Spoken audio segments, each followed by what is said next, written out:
Tengah malam 26 Januari 2026, FAM maklumkan yang KAS telah membenarkan permohonan penangguhan pelaksanaan atau stay of execution kepada 7 player warisan kontroversi Harimau Malaya. Esoknya, FIFA pula yang mengiyakan statement yang dikeluarkan oleh FAM. Kali ini keluarkan surat untuk maklumkan berkenaan dengan perkara ni.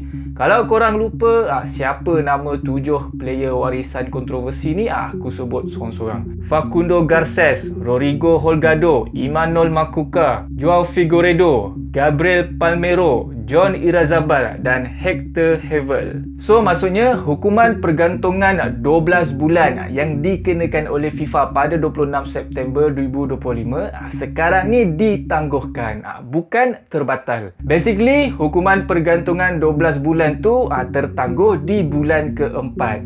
Andai katalah kalau hukuman pergantungan 12 bulan tu diteruskan, kemungkinan besar secara logiknya 7 player ni just kena serve baki 8 bulan pergantungan je lagi. Tak dinafikan penangguhan ni sebenarnya menimbulkan banyak lagi persoalan dan kemungkinan-kemungkinan yang boleh berlaku. Kalau keputusan akhir KAS nanti cakap FAM tak bersalah, okey lah, tak apa. Tapi kalau keputusan akhir KAS cakap FAM salah, so apa jadi dengan match-match yang dah berlangsung melibatkan 7 player ni? Terbatal juga ke tak? Terbatal sama macam FIFA batalkan match Harimau Malaya sebelum ni. Ataupun match yang melibatkan 7 player ni consider halal je nanti waimah apa pun keputusan KAS. So itu antara persoalan-persoalan yang timbul lah, yang masih lagi menjadi tanda tanya. Cuma aku perasan ada yang dah mula meraihkan yang kononnya FIFA kalah, FAM dah menang. Ini kira manis-manis awal je daripada KAS. Tapi hakikatnya keputusan KAS ni bukan keputusan akhir. Mungkin lebih kepada nak bagi ruang kepada player-player ni untuk main bola balik sementara proses undang-undang kes ni berjalan dan keputusan akhir dibuat nanti. Bagi aku ini juga bukti yang kes ni sebenarnya susah, rumit untuk diselesaikan. That's why KAS memerlukan masa yang lebih panjang untuk buat keputusan. Katanya prediction KAS akan buat keputusan akhir pada 25 atau 26 Februari tahun 2026. Kalau ikutkan statement daripada FAM dan surat yang dikeluarkan oleh FIFA, 7 player ni dah boleh mula main bola balik. Cuma tak pasti lagi boleh main dengan pasukan kebangsaan Harimau Malaya ke tak.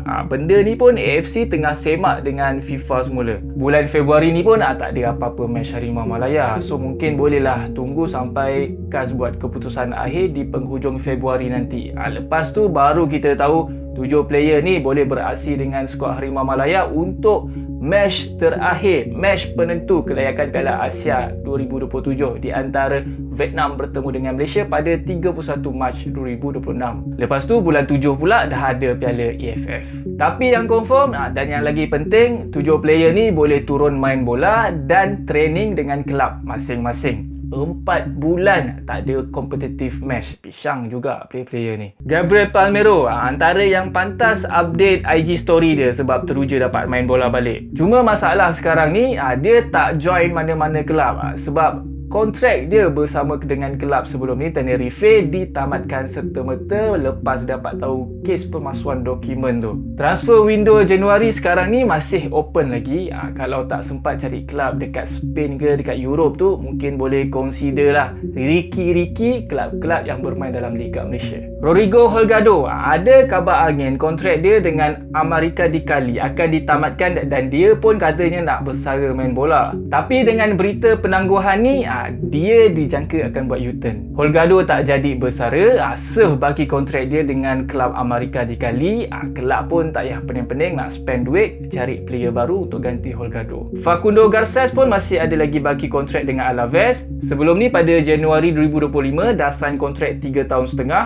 Based on official statement daripada Alaves, Facundo Garces ni dah mula pun turun training dengan kelab dan dia pun sebenarnya antara aset penting kelab Alaves. Sama juga 3 player JDT, John Irazabal, Hector Hevel dan Joao Figueiredo pun dah mula turun training dengan JDT. Memang ngam-ngam diorang dapat main bola balik di saat JDT tengah menghadapi krisis squad sekarang ni. JDT pula nak kena hadap jadual yang padat, lagi penting nak kena hadap baki 2 match ACLE pada Februari ni. Seorang lagi player, Imanol Makuka, Sebelum ni dia dilonkan daripada kelab Liga Brazil Fortaleza kepada kelab Liga Argentina Vélez Sarsfield. Tapi katanya kelab Vélez ni nak nego dengan Fortaleza untuk dapatkan Emmanuel Makuka secara permanen. Fortaleza pun sekarang tengah menghadapi masalah kewangan, so ini the right time lah untuk Emmanuel Makuka berhijrah ke kelab yang lebih baik yang memerlukan khidmat dia. Sekarang ni ahli eksekutif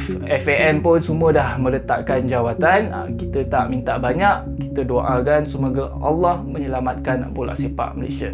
Itu je. Bye bye.